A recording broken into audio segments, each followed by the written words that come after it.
ठीक है जी, आओ फिर शुरू करें हम अपना कॉन्ट्रैक्ट एक्ट का last unit, unit number 9, agency. ठीक है जी। अब वो हमने वो किया हुआ है ना, मतलब देखो, एजेंसी का मतलब क्या, हमने पार्टनरशिप में भी पढ़ा है ना। और यहाँ पे भी कॉन्ट्रैक्ट एक्ट में एजेंसी मतलब एक प्रिंसिपल होता है, ठीक है, जो मेन बॉस होता है, बंदा होता है, और उसके अंडर जो एक बंदा होता है उसको बोलते हैं एजेंट, है ना। एक प्रिंसिपल है और एक है एजेंट है। ठीक है, और एजेंट मतलब प्रिंसिपल के बिहाफ पे सारे काम करता होता है। ठीक है, और जो भी काम एजेंट करेगा उसके लिए प्रिंसिपल भी बाउंड हो जाएगा, बंध जाएगा, जैसे हम पार्टनरशिप में करते हैं। तो यहाँ पे कहते हैं वैसे तो इंडियन कॉन्ट्रैक्ट एक्ट में डिफाइंड नहीं है ये वर्ड एजेंसी, पर एजेंट का मतलब ये person employ to do any act for another और to represent another dealing with third person. किसको रिप्रेजेंट करता है? ये प्रिंसिपल को, जिसके लिए काम करते हैं, जिसको ये रिप्रेजेंट करता है, ये चीज है। फिर क्या है आगे ये, टेस्ट ऑफ एजेंसी। कैसे कहते, कैसे पता चले कि सामने वाला बंदा जो है, मतलब वो प्रिंसिपल एजेंट वाला रिलेशनशिप है, उनमें एजेंसी है। ठीक है, कहते whether the person agent has capacity to bind the principal and make him answerable to the third party. देखो, कहते क्या वो जो बंदा, ठीक है, जिसके लिए वो काम करे, क्या उसके पास इतनी पावर है कि वो जो भी काम करे उसके लिए प्रिंसिपल को बांध दे, बाउंड कर दे, लाइबल ठहरा दे। कहते अगर उसमें है तो वो एजेंट है, प्रिंसिपल। दूसरा कहते whether he can establish privity of contract between principal and third parties। privity of contract याद है आपको? कि मतलब वो stranger to a contract can not get any right, है ना, कोई उनको हक अधिकार नहीं मिलता, जो स्ट्रेंजर्स होते हैं, जो पार्टीज होते हैं कॉन्ट्रैक्ट को, उनको मिलता है।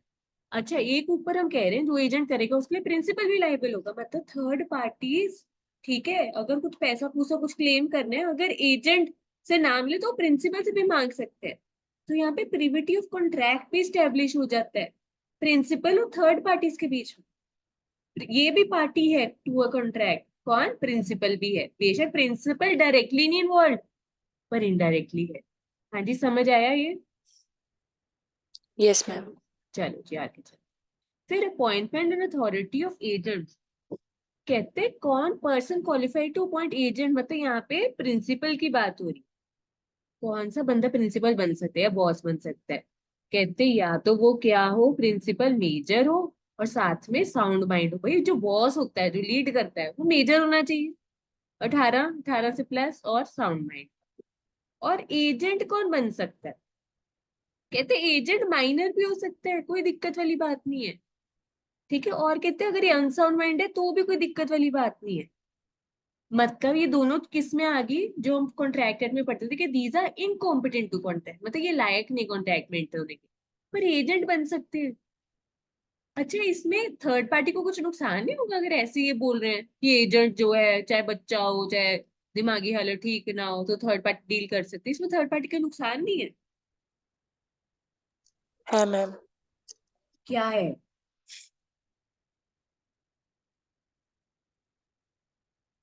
वो कोई भी मिसकंडक्ट कर सकता है, अगर प्रिंसिपल ने जो बोला वो कुछ भी कर सकता है उसके उल्टा, थर्ड पार्टी के खिलाफ। हाँ, पर यहाँ पर ये इन्होंने क्यों बोल दिया कि माइनर और अनसोल्ड माइंड बन सकते हैं? कहते थर्ड पार्टी के साथ अगर कुछ गलत होगा, भाई वो सीधा प्रिंसिपल के पास चला जाएगा अपने पैसे पूसे मांगने, या कुछ भी अगर गलत होता तो कहते हैं इसमें कोई टेंशन वाली बात नहीं है। पर बॉस कहते हैं मेजर और साउंड माइंड होना चाहिए, एजेंट चाहिए माइनर या अनसाउंड माइंड, ये चीज है। अच्छा, और अगर कोई बॉस, ये जो प्रिंसिपल है, वो एजेंट अपना कोई रखता है, तो क्या पैसे देकर रखता है वो क्या? नो फूल? मैम। नहीं, तो कंसिडरेशन नेसेसरी नहीं है, ये चीज होगी इसमें। आगे चलते हैं, क्रिएशन ऑफ एजेंसी। ठीक है, कैसे बना सकते हैं एजेंसी वाला रिलेशन? ठीक है, ये भी हम पढ़ चुके हैं, या एक्सप्रेसली बना लो बोल के या लिख के। ठीक है, या कैसे बन जाएगी, इम्प्लाइड तरीके से, मतलब फ्रॉम द बिहेवियर या कंडक्ट ऑफ द पार्टीज। ठीक है, एक्सप्रेसली भी बन सकती है, और ये कॉमन है, ये दो वर्ड एक्सप्रेस और इम्प्लाइड, इतनी बार हमने कर लिया। पार्टीज के बिहेवियर से पता चल जाता है, जो उनके एक्ट है, कंडक्ट से, या जो भी उनकी डीलिंग चल रही है, या केस टू केस डिपेंड करता है। अच्छा, इम्प्लाइड अथॉरिटी में क्या क्या चीजें इंक्लूड होती है ये पढ़ते हैं। कहते agency bye estoppel. Agency bye estoppel ये हमने वहां पे भी किया हुआ पार्टनरशिप में, अगर आपको याद है। हाँ, कहते यहाँ पे where the principal by his conduct और statement wilfully induces another person to believe that certain person is his agent. कहते जब प्रिंसिपल ना तीसरी पार्टी के साथ डील कर रहा है, और जो उसके साथ में बंदा है ना प्रिंसिपल के, वो तीसरी पार्टी को ना कन्विंस या उसको ऐसे दिखाने की कोशिश करे कि ये बंदा ना उसका एजेंट है, पर एक्चुअल में है नहीं। ठीक है, another person to believe a certain person is agent, he is subsequently prevented or stopped from denying the fact of agency। ये देखो हमने किया नहीं था। चलो यहाँ पर, चलो अभिनव ने भी ज्वाइन कर लिया। ठीक है, हम एजेंसी बाय स्टॉपल करे थे, जो पार्टनरशिप में भी हमने किया था। इसमें क्या था, प्रिंसिपल है, तीसरी पार्टी है, और इसके साथ एक बंदा खड़ा था। प्रिंसिपल ना डील कर रहा है तीसरी पार्टी से, और ऐसे शो कर रहा है कि ये बंदा ना इसका एजेंट ही है। तो कहता आप डरो मत, ये मेरा एजेंट ही, मेरा ही बंदा है, आप डील करो इससे, मेरे ही बंदे। पर एक्चुअल में था नहीं, एजेंट नहीं था ये। ऐसे इसको दिखाया जा रहा है तीसरी पार्टी को। ठीक है, ऐसे मनाया जा रहा है, शो किया जा रहा है कि है। पर अगर बाद में कुछ होता है, ठीक है, और ये बंदा चुप रहा है, इसने कुछ बोला नहीं कि मैं एजेंट नहीं हूँ, चुप रहना भी एक तरह से उसने क्या कंफर्म कर दिया कि जो इसको प्रिंसिपल बोले कि वो सच है कि मैं एजेंट हूँ। अच्छा, बाद में कुछ गड़बड़ होती है, फिर ये वाला बंदा ना मुकर नहीं सकता, ये कह नहीं सकता मैं तो था ही नहीं एजेंट, अब उसको रोका जाएगा। ठीक है, भागने से या मुकरने से। अब जो बोल दिया पहले सो बोल दिया, तो इसको बोलते हैं एजेंसी बाय स्टॉप। अब इसमें क्या चीजें जरूरी होनी चाहिए, प्रिंसिपल ने रिप्रेजेंट किया है ऐसे, और रिप्रेजेंटेशन एक्सपीरियंस से इम्प्लाइड भी हो सकती है। और representation must state that agent has an authority to do certain act although really has no authority. और उसने क्या रिप्रेजेंट किया कि भाई ये जो एजेंट, ये मेरा एजेंट है, उसके पास पावर है डील करने की, पर उसके पास एक्चुअल में नहीं थी। उसने उकसाया है तीसरी पार्टी को अपनी रिप्रेजेंटेशन, और तीसरी पार्टी ने क्या कर लिया, बिलीव कर लिया उसकी बातों पे। ठीक है, बिलीव करके कॉन्ट्रैक्ट में एंटर हो गया। ये चीज समझ आ गया, ये वाला यस सिमिलर है मैम। टर्म्स। ठीक है, फिर एजेंसी बाय नेसेसिटी। अब इसमें क्या था, एजेंसी बाय नेसेसिटी में, हाँ जी, ये ना हम उससे रिलेट कर सकते हैं, जैसे कुछ ना इमरजेंसी सिचुएशन, मतलब आप ना कुछ चीजें दूसरे चैप्टर से, यूनिट से भी रिलेट कर सकते हो। नेसेसिटी मतलब जहाँ पे बहुत जरूरत है, मतलब कोई इमरजेंट, सम इमरजेंट सर्कमस्टेंस, मतलब कोई इमरजेंसी सिचुएशन अराइज होगी, जैसे पार्टनरशिप में भी करते हैं हम। कोई इमरजेंसी सिचुएशन आ गई है, ठीक है, और एजेंट को ना देखो, प्रिंसिपल क्या देता है, पावर्स देते हैं एजेंट। पर इमरजेंसी सिचुएशन में वो जो उसके पास अथॉरिटी है एजेंट के पास, उसके बियॉन्ड जो के जाके भी अगर उसको काम करना पड़ जाए अपने प्रिंसिपल को बचाने के लिए, जैसे हमने वो एग्जाम्पल नहीं किया था, जैसे अब आग लगी फैक्ट्री में, एजेंट है वहां पे, ठीक है, अब उसको क्या करना पड़ेगा, बंदे बुंदे बुलाएगा, पैसे देगा, आग बुझाएगा, सामान उतरवाएगा, ये सारी चीजें वो करनी पड़ेगी उसको। तो वैसे उसके पास वो पावर नहीं थी। ठीक है, तो क्या इमरजेंसी सिचुएशन वो अपनी अथॉरिटी के बियॉन्ड जा सकते अपने प्रिंसिपल को लॉस से बचाने के लिए? बताओ जरा, जा यस मैम, सकते? जा सकते। बिल्कुल, ये सिमिलर हमने पार्टनरशिप में किया था, प्रिंसिपल को लॉस से बचाने के लिए अगर कुछ उसको एक्ट करना पड़ जाए, ठीक है, तो वो कर सकते हैं। देखो, some emergent emergency to do can not do in ordinary, जो वो ऑर्डिनरी नॉर्मल रूटीन में नहीं कर सकता था, पर इमरजेंसी में करना पड़ जाए प्रिंसिपल को लॉस से बचाने के लिए, वो कर सकता है। ठीक है, agency bye operation of law. ठीक है, तो कई बार ना कुछ कानून ऐसा आ जाता है जिसके कारण क्या हो जाता है, when law treats one person as agent of other, for example partner is the agent of the firm for purposes of the business of the firm। ये पार्टनरशिप में किया है हमने। पार्टनरशिप का कानून क्या बोलता है, एक्ट क्या बोलता है, कि जो भी पार्टनर्स है वो फर्म के क्या होते हैं, एजेंट होते हैं। किया है कि नहीं है? तो ये क्या लिखे, यस। एजेंसी। ठीक है, agency bye operation of law, मतलब कानून नहीं बोल दिया कि वो एजेंट है, तो एजेंसी वाला रिलेशन है, पार्टनर्स के एजेंट है फर्म के। आगे देखो, rights of person as to acts done for him without his authority, effect of ratification. अच्छा, ये भी टर्म हमने बहुत बार किया, रेटिफिकेशन, मतलब कोई चीज आपने पहले कर दी जिसकी परमिशन नहीं ली आपने, अप्रूवल नहीं ली पहले, वो करने के बाद में ये देखो, बाद में आपने क्या ले ली, अप्रूवल ले ली, कंफर्मेशन ले लिया, परमिशन ले ली। हाँ जी, समझ आ गया आपको? Yes ma'am.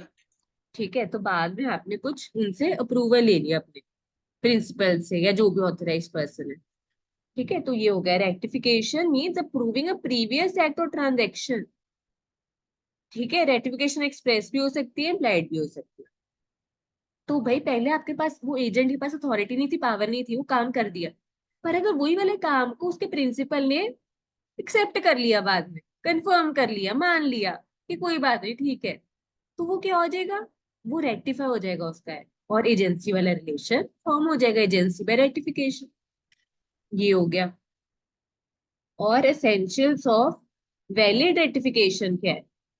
ठीक है जी, कहते हैं रेक्टिफिकेशन एक्सप्रेस भी हो सकती है, इम्प्लाइड ही हर बार किया हो। Knowledge requisite for valid rectification.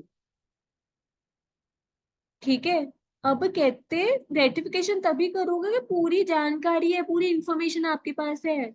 नहीं तो कैसे कर लोगे अगर कोई इंफॉर्मेशन नहीं आती, अधूरी है या गलत मलत है। Whole transaction must be rectified.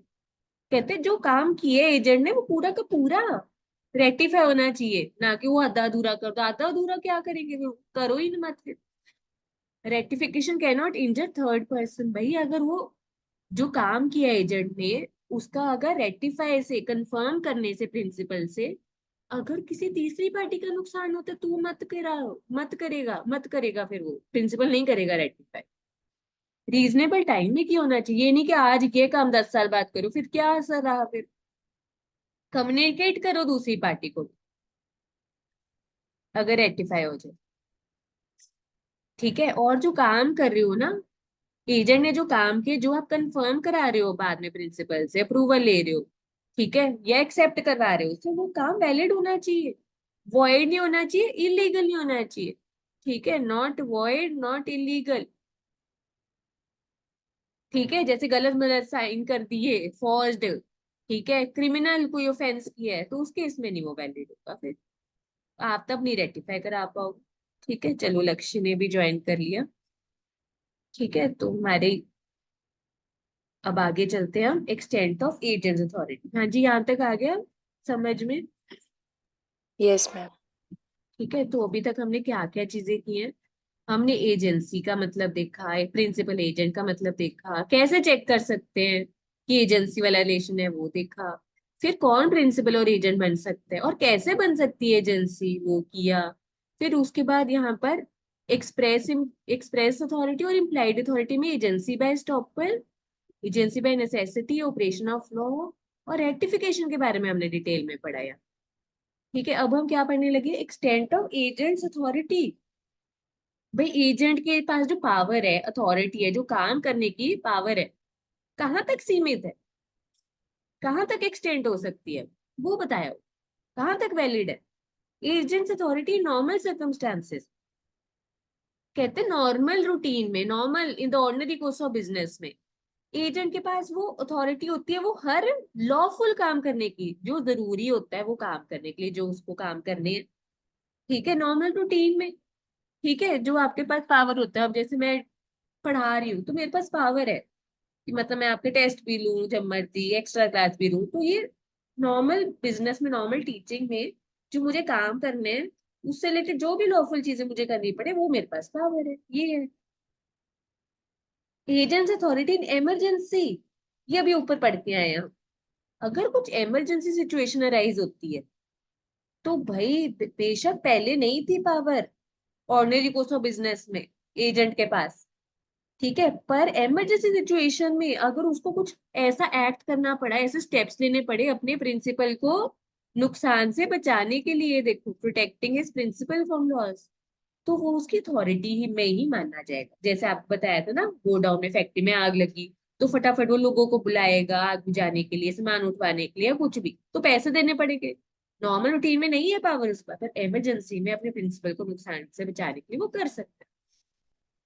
और कहते हैं क्या चीजें जरूरी है वैलिड एजेंसी कहने के लिए, इमरजेंसी सिचुएशन। तो पहला क्या लिखे है, एजेंट ना उस दौरान, कुछ ऐसी सिचुएशन है इमरजेंसी की, उस दौरान उसको नहीं मिल पाया टाइम, या मतलब कम्युनिकेट करने का प्रिंसिपल से, कि वो परमिशन लेता, भाई जी आग लगी मैं बंदे बुला लूं, उतनी देर में से तो सारा निपट जाए, है ना सामान। और यहाँ पे बहुत जरूरी था एक्ट प्रॉम्प्टली करना, ऑन द स्पॉट एक्शन लेना, डिसीजन लेना, और प्रिंसिपल के फायदे के लिए लेना था। और वो रीजनेबल प्रैक्टिकल थे स्टेप्स जो उसने ली। किसी के भी यहाँ पर आग लग जाती तो वो भी बंदा वो ऐसे करता जो इसने लिया। ठीक है, और एजेंट के पास तब ना प्रिंसिपल का सामान पड़ा था। ठीक है जी, तो ये चीजें जरूरी है, agents authority in emergency situation. हाँ जी बच्चों, आ गया समझ में? Yes ma'am. ठीक है, अब हम आगे पढ़ते हैं, आगे क्या है?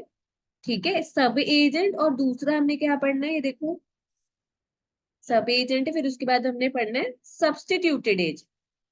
ठीक है, पहले सब एजेंट के बारे में पढ़। सब एजेंट। ठीक है, अच्छा वैसे ना कानून में क्या लिखा है, एक्ट में क्या लिखा है, कि कोई भी बंदा जो होता है ना, जैसे प्रिंसिपल ने एजेंट अपॉइंट किया, अब एजेंट अपना काम किसी और को नहीं सौंप सकता।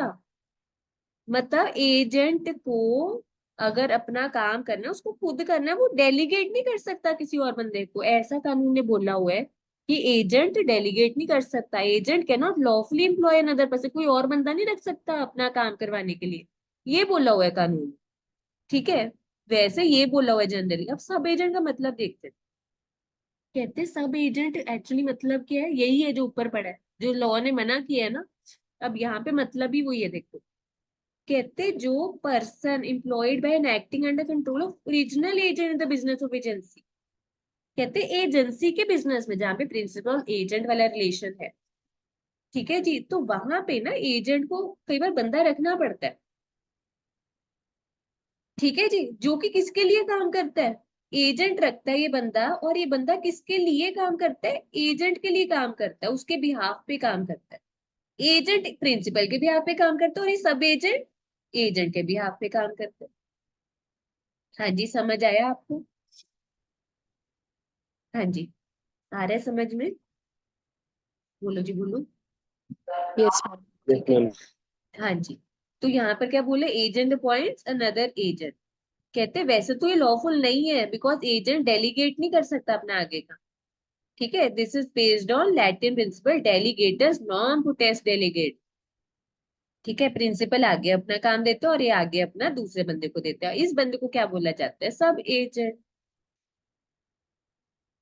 और उनके बीच में क्या होता है, एक वो रिलेशन फॉर्म होता है। अच्छा, कहते हैं exception where an agent can appoint sub agent.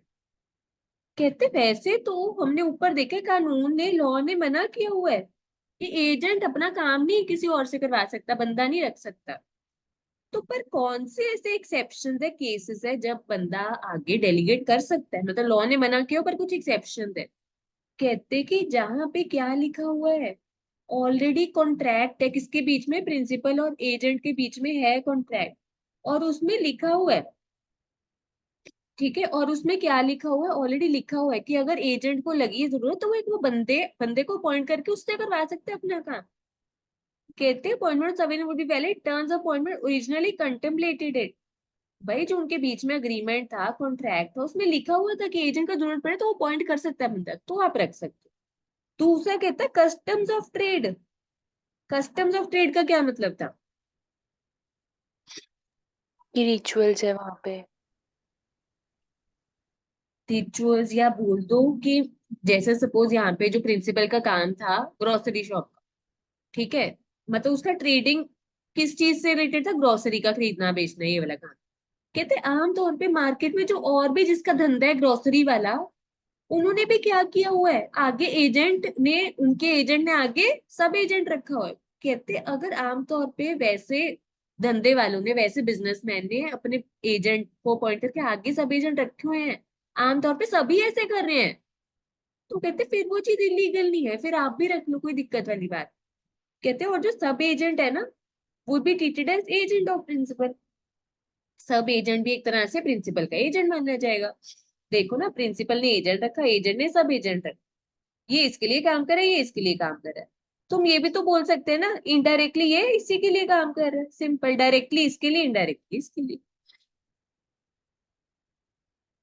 और आगे तीसरा पॉइंट क्या है, कहते हैं अगर कुछ ऐसी इमरजेंसी, देखो इमरजेंसी सिचुएशन तो कभी भी आ सकती है, कहते हैं ऐसी कोई सिचुएशन आ गई है कि अब भाई क्या करना पड़ेगा, सपोज एजेंट को कोई बीमारी हो गई है ना, या कोई प्रॉब्लम हो गई है फैमिली में उसकी, या कहीं जाना पड़ गया, कुछ हो गया, भाई प्रिंसिपल काम थोड़ा ना रोकेगा, प्रिंसिपल का नुकसान थोड़ा ना करने, तो क्या करेगा, एजेंट क्या करेगा, कि बंदा अपॉइंट कर देगा जो उसके पीछे से सारा काम संभाल ले, है ना, ताकि प्रिंसिपल को नुकसान। समझ आया सबको? Yes ma'am. चलो जी आगे चलो। रिप्रेजेंटेशन ऑफ प्रिंसिपल बाय सब एजेंट प्रॉपरली अपॉइंटेड। अब यहाँ पे कुछ पावर्स वगैरह, अथॉरिटी, रिस्पॉन्सिबिलिटी के बारे में बातें बताई। क्या बताया हुआ है, रिप्रेजेंटेशन ऑफ प्रिंसिपल बाय सब एजेंट प्रॉपरली अपॉइंटेड। ठीक है जी, अब कहते हैं प्रिंसिपल जो है, ये देखो प्रिंसिपल, एजेंट, फिर सब एजेंट, और थर्ड पार्टीज क्या कर रही है, डील कर रही है। अब किसकी क्या जिम्मेदारी है किसके प्रति, वो बात कर रहे हैं हम यहाँ पर। कहते प्रिंसिपल लायबल होगा थर्ड पार्टीज के लिए for acts of sub agent. कहते अगर तीसरी पार्टी के साथ कुछ भी यहाँ पर डीलिंग होती है, ठीक है, सब एजेंट के साथ ही हो रही है चाहे, तो उसके लिए जिम्मेदार, अल्टीमेट बंदा जिम्मेदार कौन होगा, प्रिंसिपल ही होगा, ये लिखा है। Agent responsibility for sub agent, agent is responsible to principal for acts of sub agent. और भाई बंदा किसने रखा था, एजेंट ने रखा था, तो जवाबदारी किसकी है, इस बंदे की जिम्मेदारी कौन लेगा, एजेंट लेगा। ठीक है, पर तीसरी पार्टी को जवाब देने की जिम्मेदारी किसकी, प्रिंसिपल की है उसके काम के प्रति। समझ आया? सब एजेंट्स लायबिलिटी टू प्रिंसिपल। कहते सब एजेंट जो है वो किसको जवाब देगा, मतलब वो किसको आंसरेबल है, आप बताओ, किसके लिए, मतलब वो अपने जिम्मेदार है किसके प्रति, किसने रखा था सब एजेंट को, एजेंट ने। भाई ये जो बंदा है एजेंट ने रखा है, जिसने आपको रखा है आप उसी को ही जवाब दोगे, उसी के लिए लायबल हो आप। ठीक है जी, तो यहाँ पे सब एजेंट लायबिलिटी टू प्रिंसिपल नहीं है। ठीक है, सब एजेंट किसके लिए रिस्पॉन्सिबल है, एजेंट के लिए। हाँ अगर कुछ वो फ्रॉड वगैरह करता है, कुछ गलत हेरा फेरी वाला काम करता है, तो भाई इसके लिए भी जवाबदारी है, इसके लिए भी जवाबदारी है प्रिंसिपल की। ठीक है, तो यहाँ पे क्या है, प्रिंसिपल थर्ड पार्टीज के लिए रिस्पॉन्सिबल है। ठीक है, और एजेंट किसकी जिम्मेदारी ले रहे हैं, यहाँ पे सब एजेंट की भी जिम्मेदारी लेगा, क्योंकि उसने रखा है भाई। और यहाँ पर क्या बोला है भाई, यहाँ पर प्रिंसिपल जो है सब एजेंट के लिए नहीं है रिस्पॉन्सिबल, मतलब यहाँ पे जो सब एजेंट है किसको यहाँ पर रिपोर्टिंग करेगा, यहाँ पे किसको करेगा, अपने एजेंट को रिपोर्टिंग करेगा। सिंपल ये बोला। समझ आया आपको? बोलो जी बोलो। इसको ऐसे लिख सकते हैं, देखो, सब एजेंट प्रिंसिपल को नहीं करेगा आंसरेबल, सब एजेंट अपने एजेंट को ही करेगा, अपने बॉस को ही करेगा। पर ये एक्सेप्शन देखो, सब एजेंट प्रिंसिपल को कब देगा जवाबदारी, अगर कुछ फ्रॉड फ्रूड करता है वो, ये है बस इसकी समरी। और आगे देखो, agent responsibility for sub agent appointed without authority. कहते हैं ऊपर क्या पॉइंट था, कि ये जो सब एजेंट अपॉइंट किया गया है, हाँ ये जो सब एजेंट अपॉइंट किया गया प्रॉपर तरीके से किया गया है, यहाँ पे एजेंट के पास पावर थी क्या करने की, उसको अपॉइंट करने की, तो ये चीजें होंगी। पर अगर यहाँ पर क्या लिखे है, सब एजेंट अपॉइंट तो कर लिया पर आपके पास पावर नहीं थी, मतलब वो जो ऊपर हमने एक्सेप्शंस किए थे उसमें नहीं कवर हो रहा था, तो देखो कैसे होगा कामकाज, कौन होगा जिम्मेदार, जो एजेंट है रिस्पॉन्सिबल होगा, किसको, प्रिंसिपल को भी और तीसरी पार्टीज को भी। ठीक है, principal is responsible for the acts of sub agent. Principal और किसकी जिम्मेदारी लेगा, यहाँ पे सब एजेंट की भी जिम्मेदारी लेगा, जैसे यहाँ पर हमने किया था ना, principal is responsible for acts of sub agent, sub agent not responsible to principal at all, he is answerable only to agent. यहाँ पे कहते हैं जो सब एजेंट है सिर्फ अपने एजेंट, अपने सर से करेगा रिपोर्ट, अपने प्रिंसिपल से नहीं करेगा। समझ आ गया आपको? भूलो जी बोलो। Yes ma'am. ठीक है, और यस मैम। ऊपर और नीचे में अगर मोटा मोटा डिफरेंस देखे, यहाँ पर कहते हैं कि जो प्रिंसिपल है फिर सब एजेंट की भी जिम्मेदारी लेगा, हर चीज की उसकी जिम्मेदारी हो जाएगी फिर। ठीक है, ये बोला हुआ है। और ये जो लास्ट पॉइंट है हमारा, ये जो सब एजेंट है उसको मतलब प्रिंसिपल को तो रिपोर्ट करने की जरूरत नहीं, एजेंट को ही करेगा। पर ऊपर देखो फ्रॉड के केस में उसको करना पड़ेगा, पर अगर उसकी अथॉरिटी नहीं थी तो वो नहीं करेगा वहां। अब आगे चलते हैं सब्सिट्यूटेड एजेंट। ठीक है, सब एक ऊपर सब एजेंट पढ़ा, एक अब हम पढ़ रहे हैं क्या, सब्सिट्यूटेड एजेंट। ये बता सकते हो इसमें क्या था?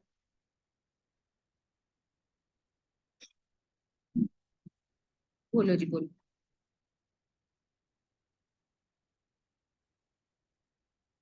डिफरेंस बता सकते हो?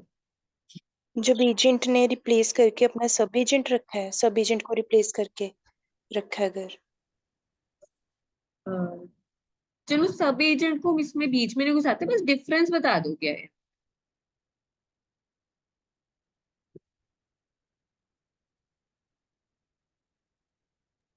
मैम एक्चुअली इसमें जो सब्स्टिट्यूटेड एजेंट होता है वो ना क्या कर, वो एक्चुअल में एजेंट होता है वो उसको बता देता है कि प्रिंसिपल को कि ये मेरी जगह पे काम करेगा जो जब तक मैं नहीं हूँ। एक तरह से वो कह सकते हैं कि ये सब्स्टिट्यूटेड एजेंट की तरह एक्ट करता है, उसकी प्लेस ले लेता है कुछ टाइम के लिए। हम्म, ठीक है ठीक है, बिल्कुल। मतलब सब एजेंट अलग है, सब एजेंट्स को नहीं हम बोल सकते सब्स्टिट्यूटेड एजेंट। अब यहाँ पे क्या होता है, जैसे प्रिंसिपल है ना, आप चाहे कोई भी एग्जाम्पल ले लो। ठीक है, ये देखो हमने इतने सारे एग्जाम्पल्स भी किए थे इसमें। जैसे प्रिंसिपल है, एजेंट है, उनका कुछ काम ऐसा है जिसमें ना किसी और बंदे की एक्सपर्टीज की जरूरत है, तो ए ना नाम देता है उस बंदे का। ठीक है, नाम दे देता है और वो प्रिंसिपल की सहमति से उस एक और एजेंट जिसका नाम था सब्स्टिट्यूटेड एजेंट, उसको अपॉइंट कर लिया जाता है।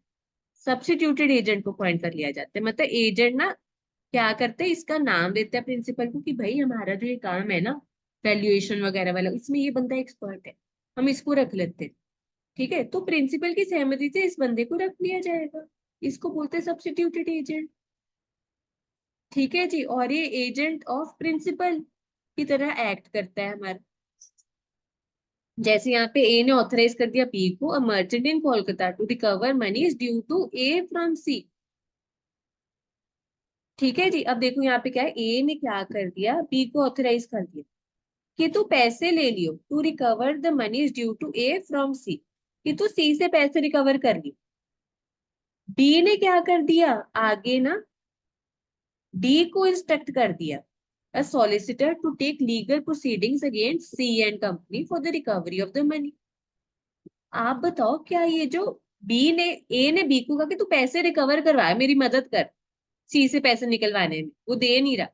बी ने क्या किया, एक एक्सपर्ट बंदे को हायर किया यहाँ पर डी, उसकी सर्विसेज ली, जो कि क्या करेगा, एक्शन लेगा सी के खिलाफ, लीगल प्रोसीडिंग केस कुछ करेगा।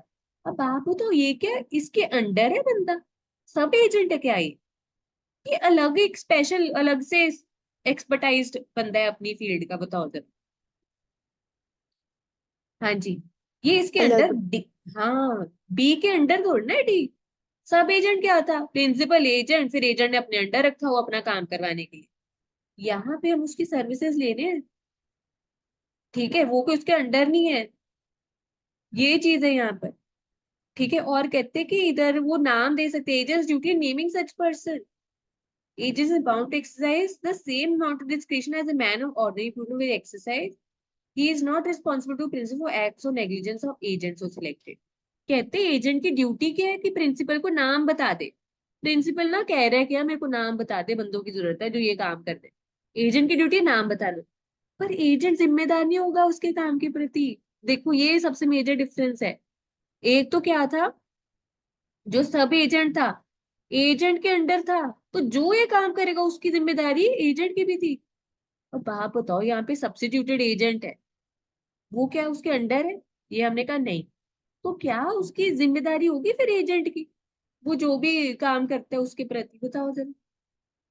No ma'am. नहीं, वो अलग से एक अलग बंदा है बिल्कुल। जैसे हमने यहाँ पर एक काम किया था कि इधर शिप सिलेक्ट करने के लिए उन्होंने एक और बंदा रख दिया, ठीक है जी। तो यहाँ पर वो अलग से क्या था, एक एक्सपर्टाइज ले ली थी हम, जो इस काम में जिसकी एक्सपर्टाइज थी शिप वगैरह सिलेक्ट कर।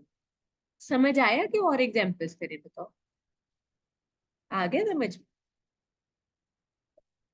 बोलो बोलो। Yes ma'am.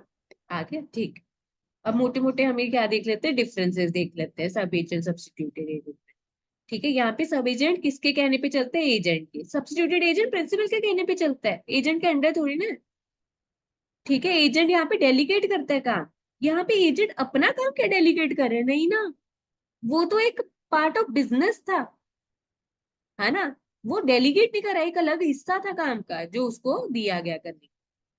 और यहाँ पे क्या था, there is no privity of contract between principal and sub agent. ठीक है, मतलब प्रिंसिपल और सब एजेंट में डायरेक्ट वो कॉन्ट्रैक्ट वाली चीज नहीं थी, क्योंकि वो एजेंट नहीं रखा था, एजेंट और सब एजेंट के बीच में था वो। प्रिंसिपल एंड सब्स्टिट्यूट एजेंट में डायरेक्ट डीलिंग है। और यहाँ पे सब एजेंट रिस्पॉन्सिबल है एजेंट को, ना कि प्रिंसिपल को। और इधर सब एजेंट, यहाँ पे सब्स्टिट्यूटेड एजेंट किसको रिस्पॉन्सिबल है, अपने प्रिंसिपल को, पर एजेंट को नहीं। और इधर एजेंट रिस्पॉन्सिबल है प्रिंसिपल को for the acts of sub agent. ठीक है, ये देखो ना, यहाँ पे हमने किया था principal, agent and sub agent. Sub agent कहता इसको जवाबदारी देगा, और एजेंट कहता प्रिंसिपल को जवाबदारी देगा, किसके कामों के लिए, सब एजेंट की। यहाँ पे कहते हैं एजेंट को, प्रिंसिपल को जवाबदारी देने की जरूरत नहीं है सब्स्टिट्यूटेड एजेंट की। और अगर यहाँ पर मोटा मोटा देखे जाओ, प्रिंसिपल, एजेंट, फिर यहाँ पर सब एजेंट है। ठीक है, और अगर दूसरा देखे, प्रिंसिपल, एजेंट, और इधर सब्स्टिट्यूटेड एजेंट, ये ऐसे है, ये बराबर है दोनों, ये इसके नीचे है। समझ आई? बताओ जरा, यस समझे? मैम। आगे देखो, कहते sub agent no right of action against principal for remuneration due to him. जो सब एजेंट है ना, प्रिंसिपल के खिलाफ कोई एक्शन नहीं ले सकता कि मेरे पैसे नहीं दे, पैसे दो। पर यहाँ पे सब्स्टिट्यूटेड एजेंट भाई केस कर सकते हैं डायरेक्टली अपने बॉस पे, अगर पैसे ना मिले, है ना। सब एजेंट को अगर कुछ एक्शन लेने, एजेंट के खिलाफ कर सकता है, प्रिंसिपल के खिलाफ नहीं डायरेक्ट कर सकता, क्योंकि बीच में कौन है, एजेंट है, उसके थ्रू डायरेक्ट कर सकता। प्रिंसिपल के साथ डायरेक्ट डीलिंग हो सकती है, पर इधर सब्स्टिट्यूट एजेंट की तो डायरेक्ट डीलिंग है प्रिंसिपल से। मतलब समझोगे ना, तो ये जस्ट एक फॉर्मेलिटी रह जाती। आगे देखो, सब एजेंट्स में भी इम्प्रॉपरली एम्प्लॉयड, और इधर के नेवर भी इम्प्रॉपरली अपॉइंट। ठीक है, कि मतलब हो सकता है कुछ पावर्स हो, कुछ ना हो। ठीक है, और वो एक्सेप्शन में कवर हो रही है, नहीं हो रही है, पर यहाँ पर तो सब्स्टिट्यूट एजेंट ढंग से ही करना पड़ेगा, तभी वैलिड हो, अगर वहां पर जरूरत है। Agent means liable for the acts of sub agent, मतलब एजेंट लाइबल देगा सब एजेंट के कामों के लिए, और agent's duty ends once he has named the substitute agent. कहते जब तक सब एजेंट है तब तक एजेंट की लाइबिलिटी रहेगी। अच्छा, यहाँ पे एजेंट की लाइबिलिटी कब खत्म हो जाती है, जब वो नाम बता देता है बस प्रिंसिपल को, क्या आप इसको अपॉइंट कर लो, तब उसकी ड्यूटी खत्म, एजेंट। हाँ जी, समझ आया सबको? Yes ma'am. शशि, लक्ष्य, अभिनव। Yes ma'am. ठीक है, चलो आगे यस मैम। चलते हैं। ठीक है, अब हमने क्या पढ़ना है, duty and obligations of an agent. अब एजेंट की क्या क्या ड्यूटीज है, क्या जिम्मेदारी है, वो देखना है अब हमने। पहला क्या लिखा है इधर, ड्यूटी टू फॉलो इंस्ट्रक्शंस और कस्टम्स। भाई वहां पे जो भी प्रिंसिपल ने आपको इंस्ट्रक्शंस दिए, डायरेक्शन दिए हैं, आपको उसको अकॉर्डिंग काम करना है। कहते हैं अगर आपको इंस्ट्रक्शन या डायरेक्शन नहीं दी, तो आप किसके हिसाब से चलोगे, कस्टम्स ऑफ ट्रेड के हिसाब से। मतलब जो सेम धंधा मार्केट में है, जैसे वहां पे काम चला, फिर आप उसके अकॉर्डिंग करोगे। ठीक है, और कहते हैं अगर वो ना प्रिंसिपल के कहने पे चल रहा, ना ही कस्टम्स ऑफ ट्रेड के हिसाब से चल रहा है। ठीक है, देखो ये कीवर्ड हो गए, प्रिंसिपल की डायरेक्शन के हिसाब से या कस्टम्स।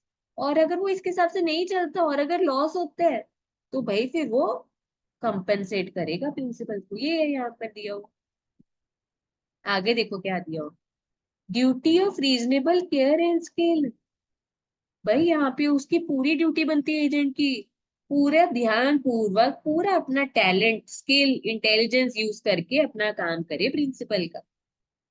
ठीक है, और कुछ नुकसान ना होना दे प्रिंसिपल का, अगर फिर भी होता है तो फिर उसको कंपनसेट करना पड़ेगा। आगे देखो, duty to render proper accounts. भाई जब भी प्रिंसिपल मांगे, ठीक है, एजेंट को प्रॉपर हिसाब किताब रिकॉर्ड्स किताबें कुतुबे तैयार करके देनी चाहिए उसको। प्रिंसिपल को मना नहीं करना, उसको देनी पड़ेंगी, ये उसकी ड्यूटी है भाई। और कहते ये नहीं कि रफली सब बना के दे दिया, उसको समझ है प्रॉपर सारा, साथ में वो वाउचर डिटेल बिल्स वो लगे होने चाहिए। फिर आगे कहते agent's duty to communicate with principal.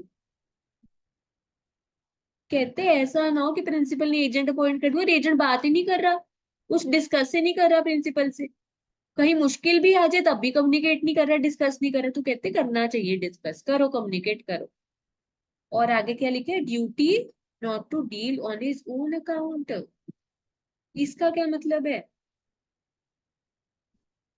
कहते बिना प्रिंसिपल की सहमति से वो अपने अकाउंट के अपने खाते के थ्रू नहीं ट्रांजेक्शन कर सकता। ठीक है ना, जैसे हम कहते नहीं, जो धंधा चला रहे हैं उनका अलग से बिजनेस खाता होता है, बैंक में बिजनेस अकाउंट होता है, करंट अकाउंट होता है, उसके थ्रू ट्रांजेक्शन होनी चाहिए, ना कि पर्सनल अकाउंट। ऐसे यहाँ पर बोला हुआ है कि अगर एजेंट है ना, वो अपने पर्सनल अकाउंट के थ्रू ना ट्रांजेक्शन करे, जो प्रिंसिपल का खाता है जो बिजनेस का अकाउंट है उसके थ्रू करे। अगर वो नहीं करता तो वो कॉन्ट्रैक्ट कैंसिल हो जाएगा। ठीक है, और जो भी फायदे एजेंट ने लिया वो उसको वापस देने पड़ेंगे प्रिंसिपल। हाँ जी, समझ आ रहा है जी। Yes ma'am. ठीक है, फिर आगे yes duty ma'am. Not to make secret profits. भाई प्रिंसिपल का नाम यूज करके, उसका बिजनेस का नाम यूज करके आप कुछ फायदे ले रहे हो दूसरों के साथ, तीसरी पार्टीज के साथ डील कर रहे हो प्रिंसिपल का नाम लेके, और ट्रांजेक्शन्स करके सीक्रेटली प्रॉफिट कमा रहे हो। अगर ऐसा है तो गलत चीज है। ठीक है जी, आप पे विश्वास कर रहा है प्रिंसिपल, फिर आपको क्या करो, जो भी प्रॉफिट कमाया है वापस दो उसको। ठीक है जी, मतलब फायदा मतलब ओवर एंड अब अग्रीड रेमुनरेशन, एक सैलरी तो मिल रही है, कमीशन या रेमुनरेशन जो भी फीस, उसके अलावा जो वो प्रॉफिट कमा रहे। ठीक है जी, कहते वो उसको वापस देना चाहिए। एक तो कमाना नहीं चाहिए, अगर कमा रहे हैं ऐसे गलत तरीके से तो वापस दे। ड्यूटी नॉट टू डेलीगेट, ये हमने स्टार्टिंग में पढ़ा ही था कि कानून कहते हैं कि एजेंट को आगे अपना काम किसी को डेलीगेट या सौंपना नहीं चाहिए, पर हमने कुछ एक्सेप्शन देखे थे कि सब एजेंट अपॉइंट किया जा सकता है इमरजेंसी सिचुएशन में, कस्टम्स ऑफ ट्रेड है या अग्रीमेंट है उनके बीच में। फिर दूसरा, एजेंट्स ड्यूटी टू पे सम्स रिसीव्ड फ्रॉम प्रिंसिपल। हाँ जी, ये क्या बोला हुआ है, सपोज प्रिंसिपल ने ना कुछ पैसे दे दिए थे कि ये ले, तेरे को जरूरत पड़ेगी पैसे खर्च करने के लिए, ये सामान बेचने के लिए, तू ये पैसे भी रख ले, मुझे बाद में दे दे। अब भाई बाद में जब सारा काम हो जाए, एजेंट की ड्यूटी क्या बनती है, जो भी एजेंट का खर्चा हो या जो भी एजेंट के बनते हैं पैसे उसमें से काट के बाकी प्रिंसिपल को वापस करे। ये पढ़ा। आगे है लास्ट में, duty not to use any confidential information received in ordinary course of agency against principal. भाई एजेंट को सारी चीजें पता चल जाती है प्रिंसिपल के बारे में, कॉन्फिडेंशियल इंफॉर्मेशन होती, बतानी नहीं चाहिए, आपकी ड्यूटी उसको कॉन्फिडेंशियल रखना, सीक्रेट रखना। हाँ जी, समझ आया यहाँ तक, बोलो जी बोलो। Yes ma'am. ठीक है, तो ये क्या थे, हमने पढ़े ड्यूटीज पढ़े, अब हमने क्या पढ़ने, राइट्स पढ़ने। देखो क्या क्या हक अधिकार है एजेंट के, देखो, right of retain out of sum received on principal's account. भाई जो भी वो ट्रांजेक्शन कर रहा था, जैसे प्रिंसिपल ने अपना माल दे दिया कि तू ये बेच और पैसे इकट्ठे करके मुझे दे दियो। अच्छा, जो पैसे आएंगे ना सामान बेच के, प्रिंसिपल का सामान बेच के जो एजेंट के पास पैसे आएंगे, वो देखो वो क्या कर सकता है, क्या क्या उसमें से पैसे काट के वापस देगा पैसे। सपोज प्रिंसिपल ने अपना सामान दे दिया, शूज बनाने का काम, बहुत सारे शूज दे दिए एजेंट को, तू ये क्या कर, सेल कर, और बेच के इसको लाख रुपया आ गया, ये सारा पैसा प्रिंसिपल को जाना चाहिए। पर यहाँ पे हक लिखा हुआ है एक एजेंट का कि एजेंट ये वाले पैसों में से क्या क्या चीजें काट के बाकी पे कर दे प्रिंसिपल को। कहते जो भी पैसा ड्यू है प्रिंसिपल का एजेंट को देने के लिए, है ना। और जो मतलब जो भी ड्यूज पेंडिंग पड़े हैं, प्रिंसिपल ने जो एजेंट को देते वो काट लेगा एजेंट इसमें से। और जो भी खर्चा अपनी जेब से किया एजेंट ने प्रिंसिपल के लिए, सामान बेचने के लिए, जो भी वो धंधे में, तो वो काट लेगा। यह कहते जो भी उसको फीस, सैलरी, कमीशन या रेमुनेशन मिलनी थी, जो वो भी पेंडिंग पड़ी है, वो काट के, ठीक है, बाकी पैसा वो दे देगा। ये लिखा हो। आगे क्या लिखा है, next point, right to remuneration. भाई जो एजेंट होता है, ठीक है, उसका पूरा हक होता है कि उसको कुछ पैसे मिले उसके काम के लिए। ठीक है जी। मतलब हो सकता है उसको कुछ, जैसे सेल्स वो जितनी करे, पैसा इकट्ठा करे, उसके ऊपर कुछ उसको परसेंटेज फिक्स कर दी जाए, या किसी भी फॉर्म में, या मंथली, जैसे भी उनके बीच में कॉन्ट्रैक्ट होगा। कहते अगर कॉन्ट्रैक्ट नहीं है तो कैसे दिए जाएंगे उसको पैसे। भाई जो ऐसे, वैसे सेम धंधे में और जो लोग हैं, जैसे अपने एजेंट को दे रहे हैं पैसे, जिस बेस पे दे रहे हैं वैसे इसको मिल जाएगा। कहते कॉन्ट्रैक्ट है, ठीक है, नहीं तो वो कस्टम्स ऑफ ट्रेड के हिसाब से देख लिया जाए। और कहते हैं अगर वो कुछ गलत मलत काम करता है, ठीक है, कुछ गड़बड़ करता है, फिर भी उसको ही पैसे दिए जाएंगे।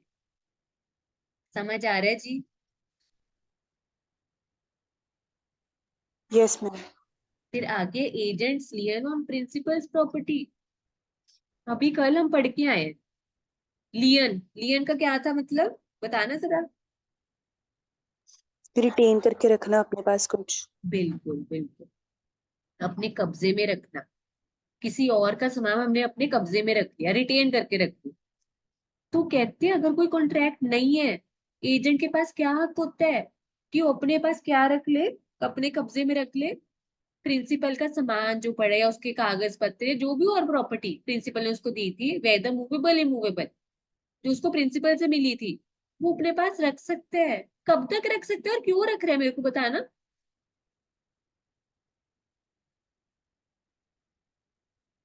कब तक रख सकते हैं और क्यों रख रहे हैं।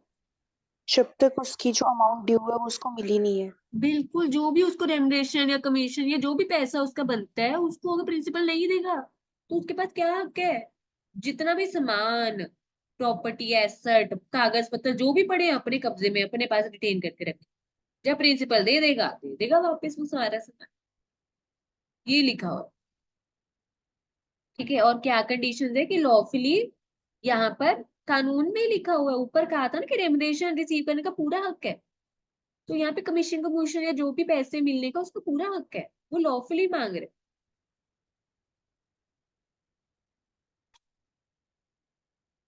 कहते हो जो सामान उसने रिटेन किया, कब्जे में रखे हैं, वो उसको प्रिंसिपल से मिला, पर उसने इलीगल तरीके से ना लिया हो वो सामान। वो तो देखो उसने कहा था ना प्रिंसिपल ने कि ये ले 100 जूते ले ले, है ना, और ये बेच दे मार्केट में। ये जूते उसको in the ordinary course of business काम करने के दौरान पे मिले। अगर ये एजेंट ये सामान इलीगल तरीके से प्रिंसिपल से हिंट नहीं किया, कब्जे में लेने की कोशिश करते हैं, तो वो हक चला जाएगा फिर उसका, लियन का। ठीक है जी। और क्या लिखे है, agents right of लियन is lost. ये हक एजेंट का कब्जे में या रिटेन करके रखने वाला हक कब खो देगा, when possession of property is lost, जब उसके पास वो है ही नहीं वो चीज। ठीक है, या एजेंट क्या कर देता है, वेव कर देता है। ठीक है, या तो एक पहला क्या है, पोजेशन, उसके पास वो रखने के लिए सामान, उसके पास वो पोजेशन ही नहीं रही सामान। दूसरा, उसने हक ही छोड़ दिया कि मुझे नहीं चाहिए हक। तीसरा कहते हैं, एजेंट्स ये subject to contract to the contrary. हो सकता है प्रिंसिपल एजेंट में जो स्टार्टिंग में कॉन्ट्रैक्ट हुआ था एजेंसी वाला, उसमें उन्होंने लिखा हो कि ये कोई सामान ही रख सकता अपने पास। ठीक है ना, तो कॉन्ट्रैक्ट के ऊपर बेस्ड होगा यहाँ पर। ठीक है, और हो सकता है खुद ही छोड़ दे, या उसके पास है ही नहीं। अब पोजेशन खो दिया, वो हक उसने अपने पास रखने का। कुछ उसने ऐसा काम किया कि अब वो खो दिया उसने हक रखने। ठीक है, फिर आगे चलते हैं। आगे क्या है, right to indemnity. Indemnity, indemnified, indemnified, ये क्या था भाई, कंपनसेट करना। कंपनसेट करना किस चीज से रिलेटेड, यहाँ पे लिखा हुआ कंपनसेट करना, right of indemnification for lawful act. जो भी एजेंसी वाले काम के दौरान एजेंट लॉफुल सही चीजें करता है, लीगल चीजें करता है, उस दौरान कुछ उसको नुकसान होता है, तो फिर प्रिंसिपल क्या करेगा, पूरा हक है उसको कंपनसेशन क्लेम करने का प्रिंसिपल से। ठीक है, एक तो लॉफुल होनी चाहिए चीजें, है ना, अगर मैं यहाँ पे कीवर्ड ही करूँ लॉफुल, काम अगर हरकतें लॉफुल है, लीगल है, उसमें कुछ नुकसान होते तो वो क्लेम कर सकते। दूसरा, अगर आपने जो काम किए, हरकतें की हैं भाई पूरी ईमानदारी से की हैं, तब भी कुछ नुकसान हो गया, तो वो भी हक है एजेंट का प्रिंसिपल से कंपनसेशन क्लेम करना। ठीक है, और आगे क्या लिखा है, non liability of employer of agent to do a criminal act, non liability of employer of agent to do a criminal act, क्या इसका क्या मतलब है?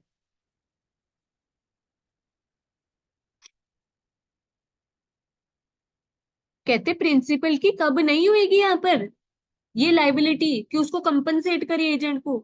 भाई अगर एजेंट क्या कर रहा है यहाँ पर, जो प्रिंसिपल है उसने बंदा रखा है क्या काम करने के लिए, क्रिमिनल क्राइम करने के लिए, इलीगल काम करने के लिए, तो कहते हैं अगर प्रिंसिपल ने एजेंट रखा है कि वो क्या करे, इलीगल काम करे प्रिंसिपल के लिए, और उस दौरान कुछ क्या होता है, नुकसान होता है एजेंट को, तो वो कामों के लिए, वो कामों के नुकसान के लिए एम्प्लॉयर या प्रिंसिपल जिम्मेदार नहीं होगा। हाँ जी, समझ आया? बोलो जी बोलो। Yes ma'am. क्रिमिनल वाले कामों के लिए नहीं जिम्मेदार होगा प्रिंसिपल, कौन से वाले कामों के लिए होगा, लॉफुल एक्ट्स, लीगल काम, और जो उसने पूरी ईमानदारी से, गुड फेथ में, ट्रस्ट से, क्रिमिनल एक्ट। देखो ऐसे कीवर्ड्स अगर आप लिख के अंडरलाइन कर दो, टिक काट दिया ऐसे, बस लास्ट डे पे भी बस यही तो पढ़ना है, एक एक वर्ड थोड़ा ना पढ़ने बैठना है लास्ट डे पे। अगर एक एक वर्ड पढ़ने लगे ना फिर नहीं होने वाला सिलेबस। आगे देखो, right to compensation for injury cause by principal's neglect. कहते अगर कुछ उसका नुकसान हुआ एजेंट का, चोट पहुंची उसको प्रिंसिपल की लापरवाही की वजह से, तो भाई फिर प्रिंसिपल को क्या करना पड़ेगा, इंडेमनीफाई करना पड़ेगा, कंपनसेट करना पड़ेगा। प्रिंसिपल की लापरवाही की वजह से, या उसमें वो स्किल नहीं था, या टैलेंट नहीं था जो होना चाहिए था।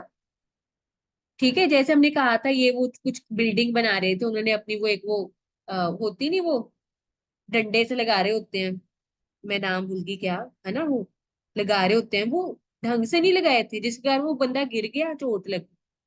तो फिर यहाँ पे क्या लिखा है, इधर कीवर्ड क्या है भाई, प्रिंसिपल की निग्लेक्ट की वजह से कुछ चोट पहुंचा है तो भी वो कंपनसेट करेगा। ठीक हो गया? हाँ जी, समझ आ गया सबको यहाँ तक? Yes ma'am. अब हम आगे, यस ऊपर मैम। हमने क्या पढ़ा, एजेंट के राइट्स, एजेंट के ड्यूटीज पढ़ा। अब हम क्या पढ़ रहे हैं, principal's liability to third parties.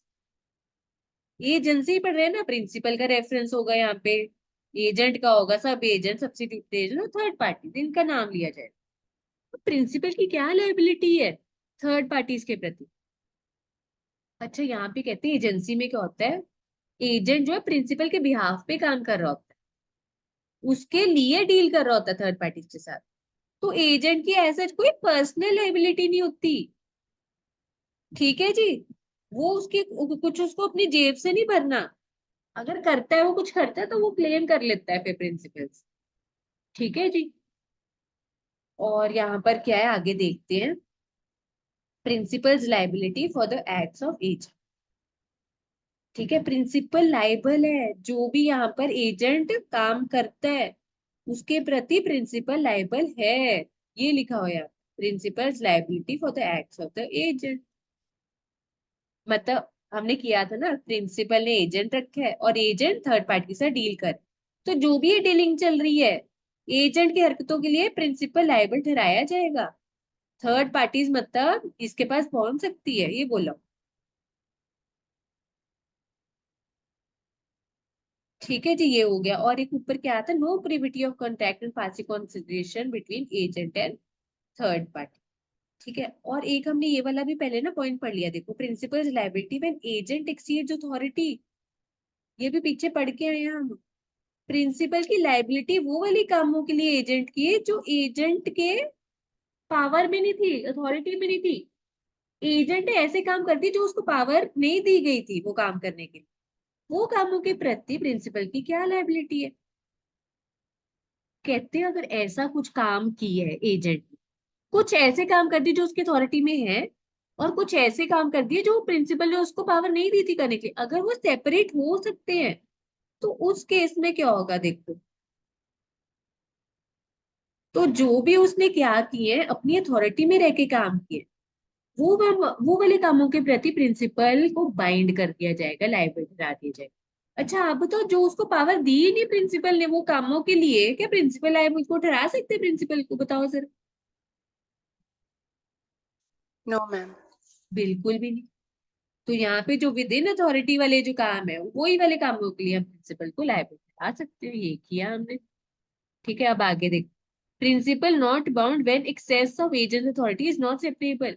कहते हैं अगर सेपरेट नहीं कर सकते हम, जो उसने कुछ काम क्या कर दिए विद इन अथॉरिटी, कुछ अथॉरिटी के बियॉन्ड कर दिए, तो प्रिंसिपल बाउंड नहीं होगा।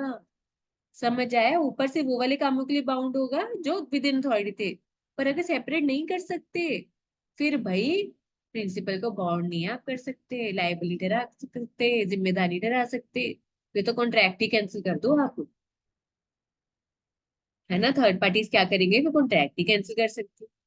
अब आगे एक्सेप्शन के, liability of principal inducing believe that agent's unauthorized acts were authorized. कहते ऐसे केसेस में जहां पे प्रिंसिपल क्या कर रहा है, तीसरी पार्टीज को क्या कर रहा है, उकसा रहा है, मना रहा है, कन्विंस करने की कोशिश कर रहा है, ये जो एजेंट ने ये जो काम किए ना, बेशक इसके मतलब वैसे एक्चुअल में क्या थे, इसकी पावर में नहीं थे, पर वो थर्ड पार्टीज को ऐसे दिखाने की कोशिश कर रहा है कि भाई मैंने इसको दी थी पावर, अब टेंशन मत लो, इसने कुछ ऐसा काम नहीं किया, मेरे खिलाफ जाके कुछ नहीं किया, जो मैंने पावर दी थी उसके बियॉन्ड जाके नहीं किया, मैंने दी हुई थी ये पावर इसलिए इसने की। ठीक है जी। तो यहाँ पे क्या, when agent has without authority done acts incurred liabilities, ठीक है, principal is bound by such acts if he has by words conduct induce third parties to believe that was scope. आप बताओ ये वाले कामों के लिए क्या प्रिंसिपल लायबल रहेगा फिर, अगर वो खुद ही थर्ड पार्टीज को बोल रहा है? ठीक है, थर्ड पार्टीज कह रही है कि भाई इसके पास नहीं है पावर, हम नहीं डील करेंगे, पर प्रिंसिपल आया कहता आप टेंशन ना लो, मैंने दी हुई है इसको पावर, मैंने दी हुई है परमिशन, आप टेंशन ना लो, डील करो। आप बताओ अगर फिर एजेंट वो वाले काम करते हैं, ठीक है, वैसे एक्चुअल में उसके पास नहीं थी पावर, पर प्रिंसिपल ऐसे कह रहे थर्ड पार्टीज को इसके पास है, तो वो वाले एजेंट के कामों की रिस्पॉन्सिबिलिटी क्या बनेगी प्रिंसिपल की? बताओ जरा, सिंपल यस। जनरल चीज। बिल्कुल, प्रिंसिपल इज बाउंड, बस यही तो है कीवर्ड्स। ये हो गए हमारे। ठीक है, और आगे देखो, अगले पॉइंट पे चले। Consequences of notice given to agent, क्या लिखे अब यहाँ? कहते any notice given to or information obtained by agent provided it be given or obtained in ordinary course of business transacted for principal as between principal and third parties has same legal consequences that it had given or obtained by principal। इसका मतलब बता सकते हो क्या है?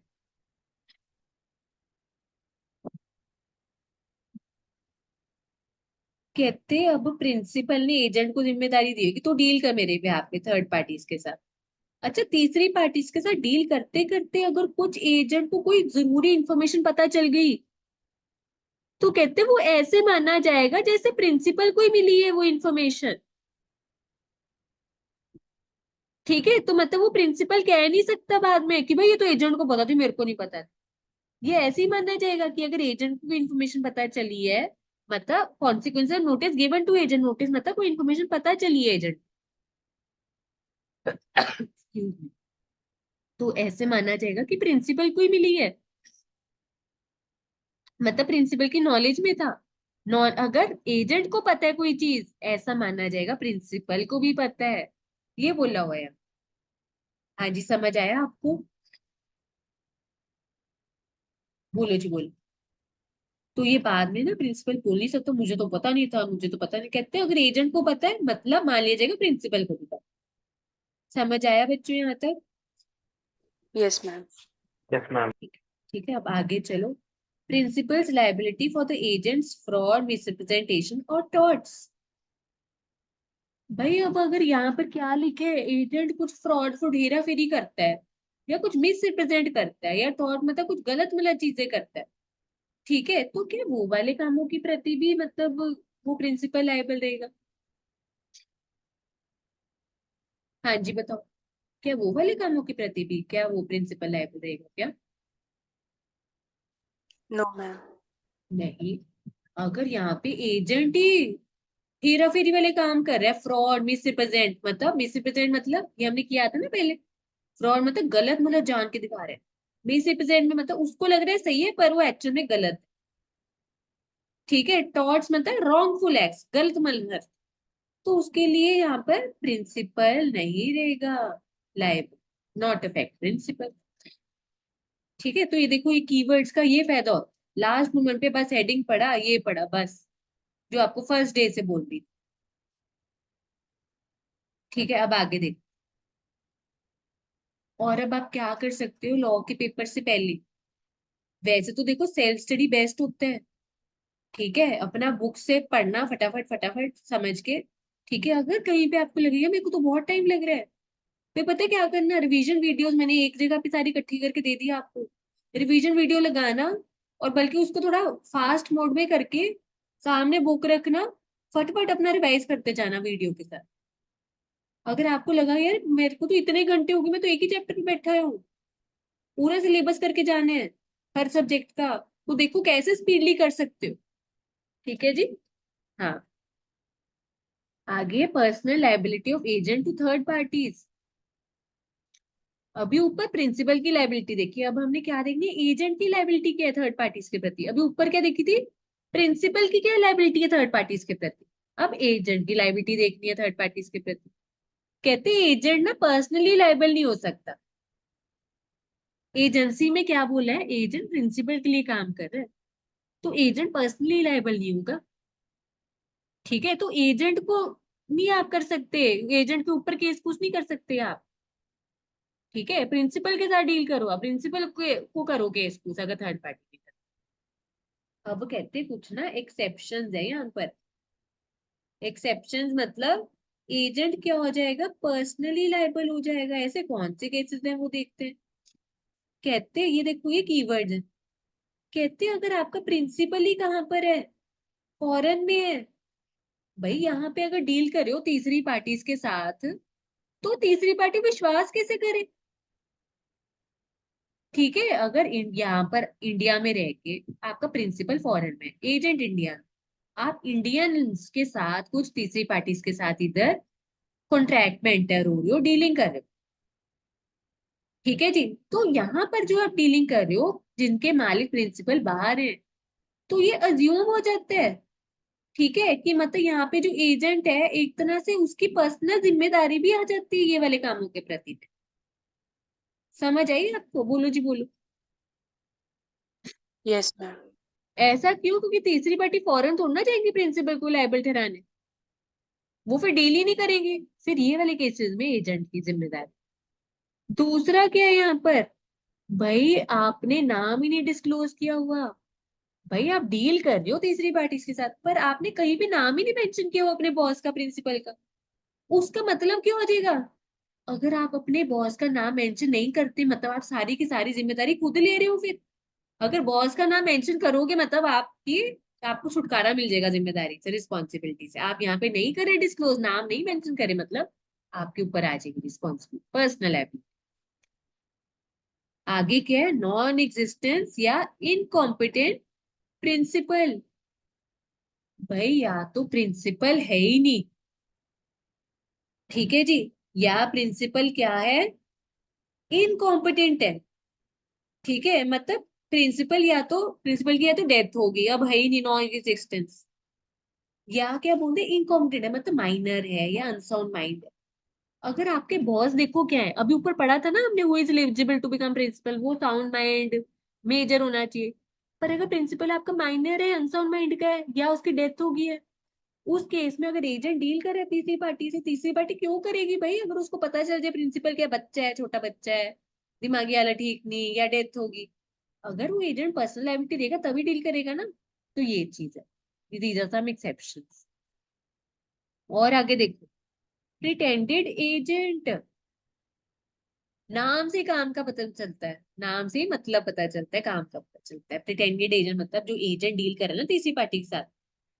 ठीक है जी, अब वो क्या बताने की कोशिश कर रहा है, the agent pretends but is not a natural agent and the principal does not rectify the act but disowns it, the pretended agent will be himself liable.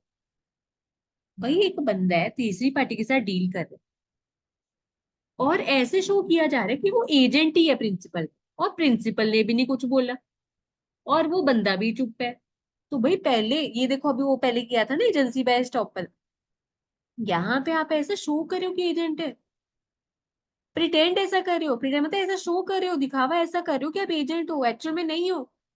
फिर भाई आपके ऊपर फिर पर्सनल जिम्मेदारी भी आ जाएगी अगर आप ऐसा कुछ दिखावा करके डीलिंग कर रहे हो। और देखो भी पीछे किया था ना, व्हेन एजेंट एक्सीज अथॉरिटी, भाई अगर कुछ ऐसे काम कर रहे हो जो आपको प्रिंसिपल ने पावर नहीं दी, वो कामों के लिए प्रिंसिपल ही जिम्मेदार, आप खुद जिम्मेदार हो। वो किया था ना सेपरेबल इनसेपरेबल वो सब चीजें, या फ्रॉड वगैरह के केस में। हाँ जी बताओ शशि लक्ष्य अभिनव, समझ आ रहा है जी?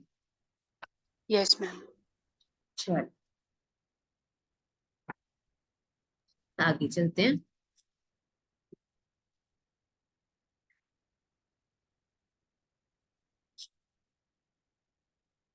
ठीक है, अब हम क्या पढ़ रहे हैं, हमने ना प्रिंसिपल के बारे में पढ़ लिया, एजेंट के बारे में पढ़ लिया, अब हम तीसरी पार्टीज के बारे में पढ़ने लगे, राइट्स ऑफ थर्ड पार्टीज। ना थर्ड पार्टीज का क्या हक अधिकार है, राइट्स है वो पढ़। ठीक है, अब पहला क्या लिखा हुआ है यहाँ पर, rights of parties to contract made by undisclosed agent. कहते पार्टीज का क्या हक है अगर कॉन्ट्रैक्ट किसने बनाया है, अनडिस्क्लोज्ड एजेंट ने बनाया है यहाँ पर। हाँ जी, अब इसका मतलब क्या है, देखो हमने वो आईपीएल की टिकट्स वाला हमने इधर कर दिया था। ठीक है, मतलब प्रिंसिपल है, ठीक है, यहाँ पे प्रिंस, ये देखो ये एग्जाम्पल से पढ़ते, SS bought for himself a ticket of IPL match at Wankhede stadium through AB because on personal ground stadium management would not have issued the ticket to SS. ठीक है, stadium management may repute the contract and refuse SS to enter the stadium. हाँ जी, ये क्या बोल दिया, ये stadium वाले थे जहां पे क्रिकेट का मैच चल रहा है, ठीक है, और एक ना बंदा है एसएस, उस वो ना टिकटें डायरेक्ट नहीं ले सकता स्टेडियम वालों से, क्योंकि उनके आपस में पर्सनल कोई खुंदस है, लड़ाई है, एनिमीज है ना, तो डायरेक्टली नहीं ले सकता टिकटें। फिर उसने क्या किया, एक कोई बीच में इंटरमीडियरी है ना, कौन था बंदा, ये एबी, एक इस बंदे के थ्रू क्या कर ली, इसने टिकट्स परचेज कर ली, इससे लेकर आगे इसको दे दी। ठीक है जी, और मतलब एक तरह से स्टेडियम वालों को नहीं पता था ये कौन है बंदा, ये एजेंट की तरह एक्ट कर रहा है, किसका एजेंट, एसएस का एजेंट बन के काम कर रहा है। स्टेडियम वालों को नहीं पता चला, इसको क्या बोलते हैं, अनडिस्क्लोज एजेंट, मतलब वो बंदे ने बताया नहीं कि वो एजेंट है उसका। ऐसे केसेस में अब आप बताओ, स्टेडियम वालों को अगर बाद में पता चलेगा कि ये मतलब मेरे दुश्मन को दिए इसने टिकटें लेके, तो स्टेडियम वालों को गुस्सा नहीं चढ़ेगा, आप बताओ, बोलो जी बोलो। तो यहाँ पर बोला हुआ है ये जो तीसरी पार्टीज है उनके पास क्या हक है, उनके पास हक है कॉन्ट्रैक्ट को कैंसिल करने का, टिकटें कैंसिल कर सकती है ये एसएस की, और स्टेडियम में आने के लिए रोक सकती है, ये बोला है हक, स्टेडियम वाली थर्ड पार्टी। समझ आया ये? हाँ जी बोलो। Yes ma'am. ठीक है, फिर आगे क्या है, performance of contract with agent suppose to be principal. ठीक है जी, अब यहाँ पर क्या बोल दिया, कहते हैं कॉन्ट्रैक्ट में काम कर रहे हो एजेंट के साथ, सपोज टू बी प्रिंसिपल। ठीक है, अब इसको भी एग्जाम्पल से समझ लो, ए हु ओज 50,000 रुपीज टू बी। ठीक है, ए ने बी को 50,000 रुपए देने थे। ऐसे टाइमलाइन बना लिया करो पेपर में भी, जैसे कोई क्वेश्चन ऐसे बड़े बड़े आते हैं ना, ऐसे पेंसिल से टाइमलाइन बना के कर लिया करो, ताकि बार वो कहानी से पढ़नी ना पड़े। और एक और चीज, ठीक है, आपके पास जब क्वेश्चन पेपर होते हैं ना, और जो जो क्वेश्चन करते जाते हो, क्वेश्चन पेपर पे टिक मार दिया करो क्वेश्चन नंबर के ऊपर। मैंने बहुत बार देखा है बच्चे ना, कई बार पढ़ते पढ़ते बीच में गलती से स्किप हो जाता है, तो टिक कर दो जो जो क्वेश्चन होते जा रहे हैं आपके, और जो बीच में अभी आपने पेंडिंग किया उसको गोला लगा दो। बहुत बच्चे कई बार ये सिली मिस्टेक कर देते हैं, स्किप हो जाते हैं क्वेश्चन, या मतलब छूट जाते हैं बीच में और कहते हैं कि हम कुछ क्वेश्चन बाद में करेंगे, बाद में उनको छांटने पड़ते हैं, देखने पड़ते हैं, मैच करते हैं आंसर शीट से कि कौन से रह गए थे। तो जो हो गया उसको टिक कर दो, जो रह गया अभी पेंडिंग है उसको गोला लगा दो। और हर क्वेश्चन के सभी पार्ट्स एक साथ करने होते हैं आपने। हर क्वेश्चन का हर नया पार्ट नए पेज से शुरू करो। टॉप ऑफ द पेज भी लिखो, लेफ्ट मार्जिन में भी लिखो, जैसे आंसर 1A ऊपर भी लिखो, लेफ्ट साइड भी लिखो। हर क्वेश्चन का नया पार्ट नए पेज से शुरू करो। पर अगर जैसे आंसर 1 के 5 पार्ट्स है ABCD, वो एक साथ होने चाहिए। ये नहीं कि 2 पार्ट्स पहले कर दिए फिर क्वेश्चन नंबर 2 शुरू कर दिया फिर बाकी पार्ट्स आंसर 1 के वो कर दिए, वो नंबर कट जाते। ये गलती नहीं करती। टू बी, ए ने बी को कितने देने थे, 50,000 रुपए। Sells 1 lakh rupees worth of rice to B. और इसने इतने रुपए देने थे और इसने क्या कर दिया, 1 लाख रुपए के ना चावल बेच दिए। A is acting as an agent for C in the transaction. ठीक है, ए किसके लिए काम कर रहे हैं, सी के लिए। कोई सी है बंदा, ठीक है, उसके लिए क्या है, ये एजेंट है। But B has no knowledge, no reasonable ground of suspicion that such the case. ठीक है जी। अब बी को पता नहीं है कि ए और सी क्या है, प्रिंसिपल, ये प्रिंसिपल है और ये क्या है, ये एजेंट है इसका। मतलब प्रिंसिपल मतलब इसका काम क्या होगा, चावल बेचने का। इसने अपना दे दिया चावल एजेंट को बेचने के लिए, और एजेंट ने आगे क्या दे दिए, 1 लाख रुपए के चावल इसको सप्लाई कर दिए। अब कहता जो सी है, प्रिंसिपल है, C cannot compel B to take the rice without allowing him to set off as debt. मेरे को एक बात बताओ, जो एजेंट है उसने 1 लाख के चावल दे दिए और उसने पर्सनली 50,000 रुपए देने थे बी को। कितने पैसे वो बी से मांगेगा, 1 लाख रुपए या 50,000 या कुछ भी नहीं या 1.5 लाख या 1 लाख माइनस 50,000, बताओ।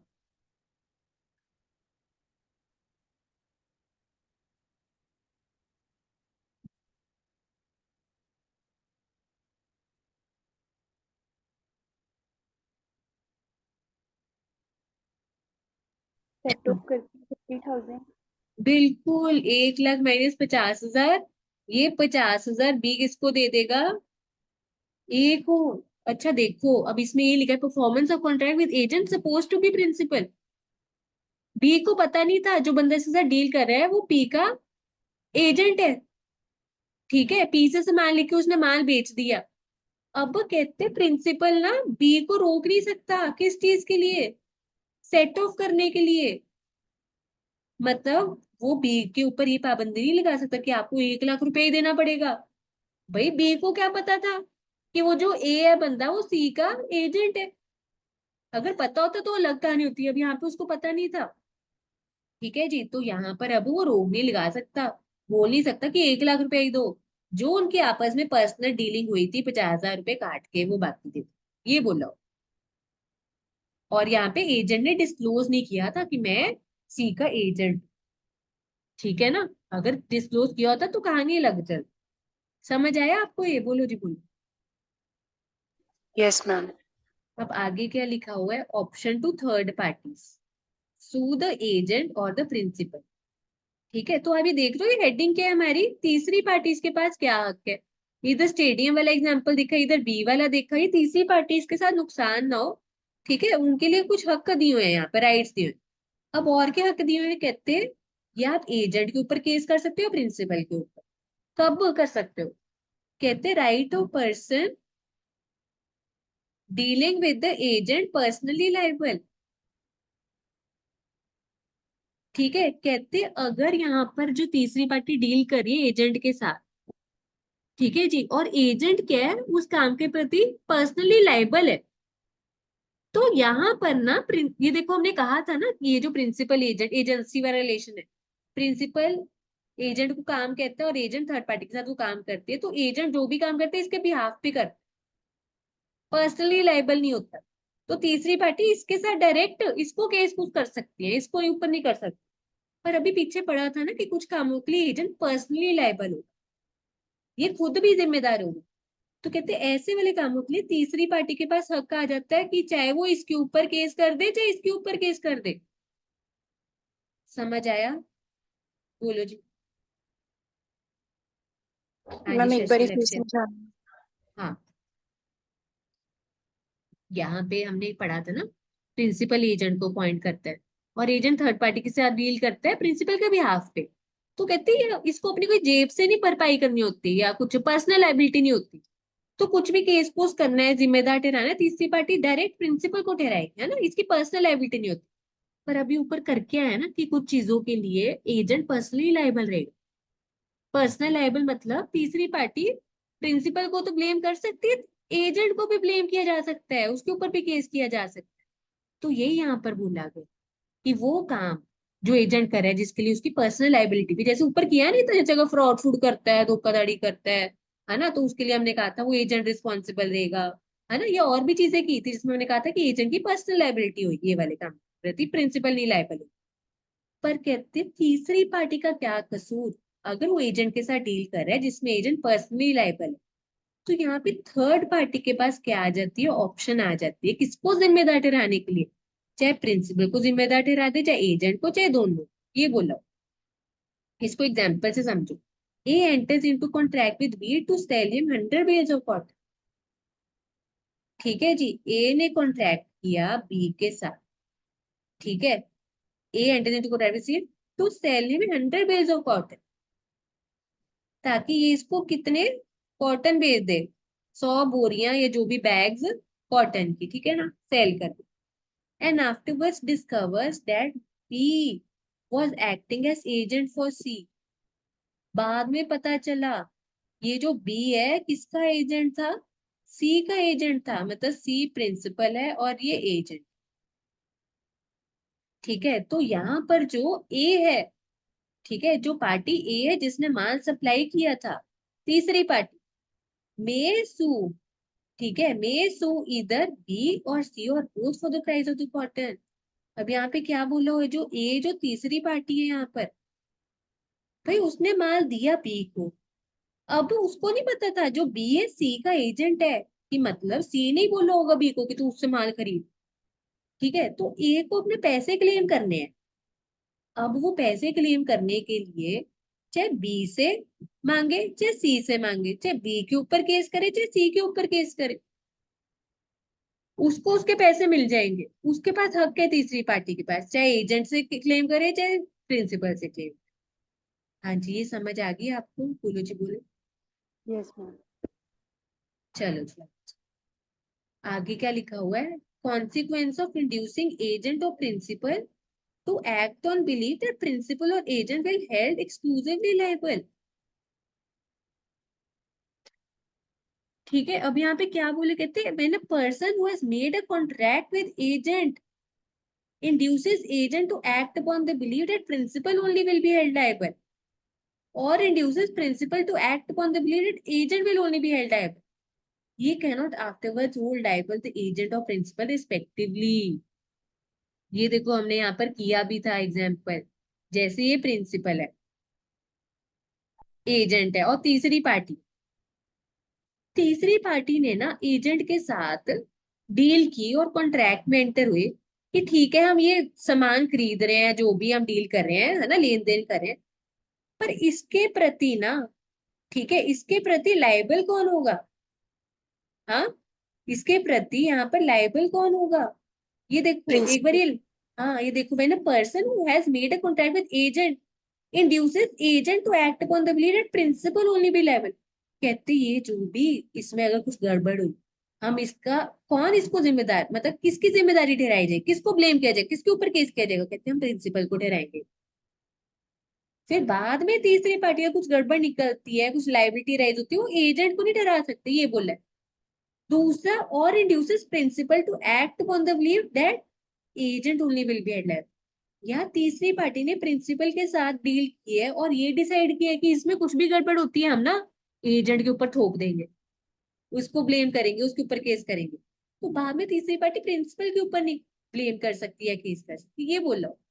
कॉन्सिक्वेंस ऑफ इंड्यूसिंग एजेंट और प्रिंसिपल, मतलब वो सारे एजेंट या प्रिंसिपल को, कौन, तीसरी party, to act on behalf on believe that principal और agent will be held exclusively liable. Exclusively मतलब सिर्फ वही लायबल ठहराएंगे, तो बाद में तीसरी पार्टी दूसरे को नहीं डरा सकती। लाइक, हाँ जी, समझ आया जी, बोलो जी बोलो। Yes ma'am. ठीक है जी, अब हमारा आगे क्या है, ये लास्ट टॉपिक है हमारा एजेंसी। क्या टॉपिक है हमारा? अथॉरिटी का। हमने एजेंसी का मतलब देख लिया, प्रिंसिपल, एजेंट का, और टेस्ट ऑफ एजेंसी देख लिया। ठीक है, फिर हमने वो देखा था इम्प्लाइड अथॉरिटी से बन सकता है, एक्सप्रेस अथॉरिटी से। इम्प्लाइड अथॉरिटी में बहुत सारे वो हमने देखे, agency bye stopper, ratification, necessity, वो सब चीजें देखी। फिर हमने राइट्स एंड ड्यूटीज, ठीक है, प्रिंसिपल की देखी, एजेंट की देखी, तीसरी पार्टी की देखी। अब हमने वो एजेंट की अथॉरिटी के बारे में भी पढ़ा, कहाँ तक सीमित है एजेंट की। अब लास्ट टॉपिक है हमारा रेवोकेशन ऑफ अथॉरिटी। मतलब यहाँ पे जो पावर दी गई है, बंदे के पास जो पावर है, अथॉरिटी, उसको कैंसिल होने की बात कर रहे हैं। कैंसिलेशन, रेवोकेशन मतलब कैंसिल करना। इसमें क्या कर रहे हैं? टर्मिनेशन ऑफ एजेंसी, मतलब एजेंसी खत्म कर रहे हैं, एजेंसी वाला रिलेशन खत्म कर रहे हैं, putting an end to legal relationship between principal and agent.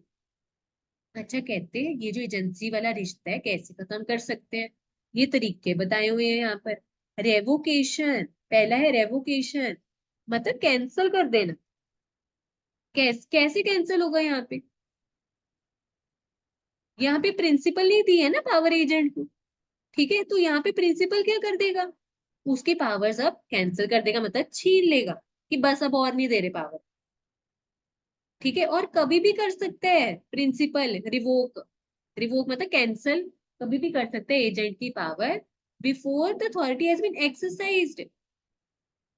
मतलब यहाँ पर अगर प्रिंसिपल ने एजेंट को कोई पावर दे दी और एजेंट ने अभी तक वो पावर का इस्तेमाल नहीं किया, इस्तेमाल करने से पहले प्रिंसिपल वो पावर्स को वापस छीन सकता है।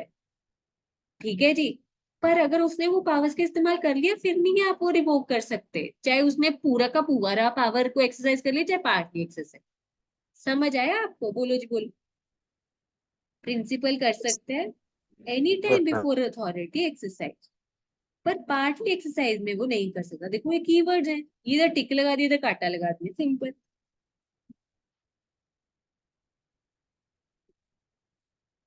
ठीक है जी, और कहते हैं compensation for revocation by principal. अगर प्रिंसिपल रिवोक करता है पहले टाइम पीरियड से पहले जो फिक्स किया था, उससे पहले कैंसिल करता है एजेंसी वाला रिश्ता, तो भाई अगर कुछ नुकसान होता है एजेंट को, वो कंपनसेट करेगा। ये बोला हुआ है यहाँ पर। आगे क्या है इधर हमारा? Notice of revocation. भाई यहाँ पर प्रिंसिपल ने जब डिसाइड कर लिया कि मैंने ये खत्म करनी है एजेंसी, तो उसको क्या करना चाहिए? नोटिस भेजना चाहिए एजेंट को कि मैं क्या कर रहा हूँ, कैंसिल कर रहा हूँ। नोटिस भेजेगा, लेटर या कुछ डॉक्यूमेंट भेजेगा, मतलब कम्युनिकेट करो, बताओ उसको। ठीक है, और जो भी उसका नुकसान होता है उसकी भरपाई भी करेगा प्रिंसिपल। और कहते हैं ये जो रेवोकेशन या रिनाउंसिएशन है, ये एक्सप्रेस भी हो सकता है, इम्प्लाई भी हो सकता है। सिंपल, इसमें हमने ये चीजें पढ़ी। ठीक है, ये देखो इसके कीवर्ड्स क्या है यहाँ पर। ये प्रिंसिपल का कंपनसेशन देगा और भाई बताएगा। ठीक है, ये एक्सप्रेस भी हो सकता है, इम्प्लाइड भी हो सकता है, सिंपल चीजें। आगे देखो और कैसे हो सकता है। रिनाउंसिएशन बाय एजेंट, ऊपर पढ़ा प्रिंसिपल का कर सकता है कैंसिल। यहाँ पे कहते हैं जैसे प्रिंसिपल कर सकते हैं ना, उसी सेम तरह एजेंट भी कर सकता है, क्या? कैंसिल कर सकता है एजेंसी वाला रिश्ता। ठीक है, मतलब ये सेम मैनर। अगर कोई फिक्स पीरियड है एजेंसी वाला कि हमने 1 साल के लिए रखनी थी एजेंसी, तो यहाँ पे एजेंट क्या करेगा? कंपनसेट कर देगा प्रिंसिपल को अगर नुकसान होता है। भाई जैसे प्रिंसिपल के लिए ऊपर पड़ा था, ऐसे ही सेम वाइस वर्सा एजेंट के लिए पड़ा। टाइम पीरियड से पहले आप खत्म करो एजेंसी वाला रिश्ता, उससे अगर प्रिंसिपल को नुकसान होता है तो वो क्या करेगा? कंपनसेट करेगा।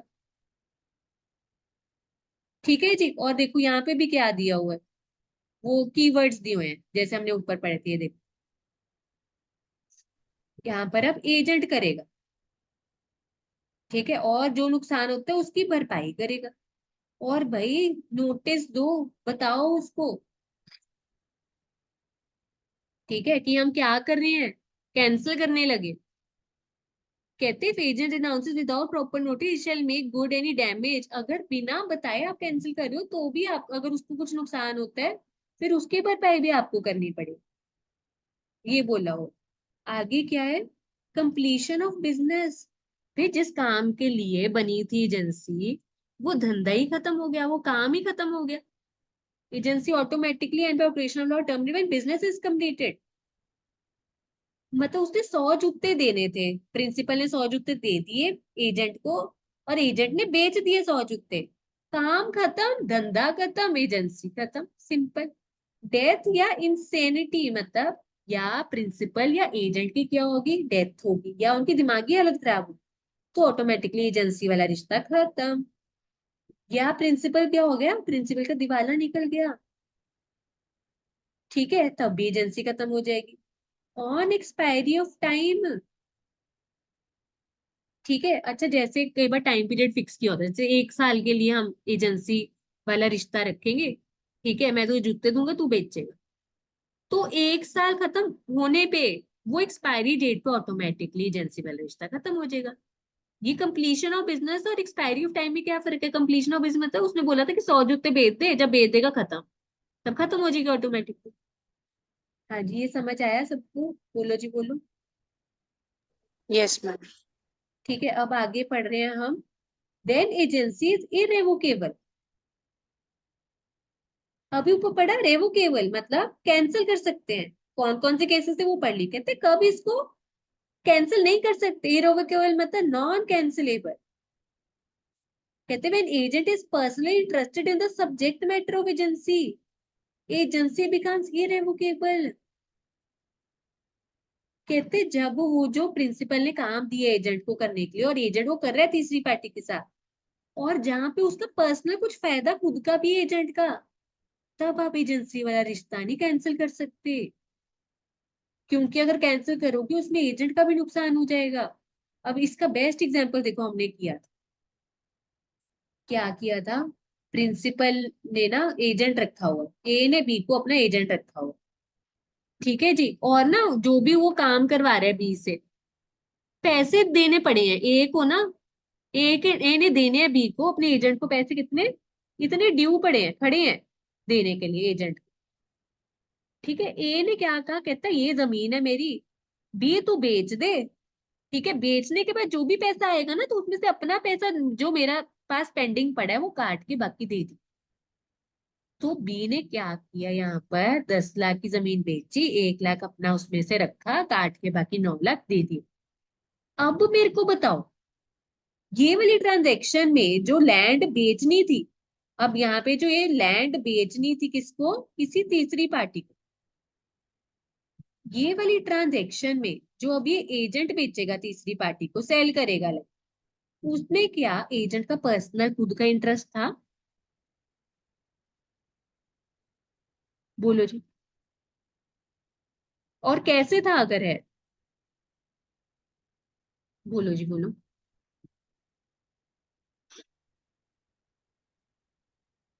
बोलो बोलो बच्चों। क्योंकि प्रिंसिपल ने उसको अथॉरिटी दे रखी है सेल करने के लिए, और उसको बोल रखा है कि अगर कोई भी उसके जो डेट्स ड्यू है ना, वो उसमें से खुद अपने आप को पे कर लेगा। बिल्कुल, ये था उसका पर्सनल इंटरेस्ट कि वो बेच के उसको अपना पैसा भी मिल जाएगा। अगर यहाँ पे ये वाली डील, क्या करते हो, ये जो अगर यहाँ पर इसने डील करनी थी और अब आप क्या कर रहे हो, भाई ये तभी कर रहे हैं ना अगर ये आपका प्रिंसिपल और एजेंट वाला रिश्ता है। उसी नाते बी क्या कर रहे हैं, एक ही जमीन बेच रहे हैं ना, उसी रिश्ते के नाते। अब क्या हो रहा है, प्रिंसिपल क्या कर रहे हैं, ये रिश्ता तोड़ रहे हैं। आप बताओ, क्या उसको तोड़ना चाहिए रिश्ता? No ma'am. नहीं, क्योंकि अगर तोड़ेगा, बी बेच नहीं पाएगा, नहीं बेच पाएगा तो अपने पैसे भी नहीं वो ले पाएगा, रिकवर नहीं कर पाएगा, तो एजेंट का नुकसान, तो ये है यहाँ। ठीक है जी, ये चीज होगा। तो इधर कीवर्ड क्या हो गए, जहाँ पे एजेंट का has himself an interest in the property, जो कि सब्जेक्ट मैटर है ऑफ एजेंसी, ये चीज होगी हमारी। आगे देखो, इफेक्ट ऑफ टर्मिनेशन।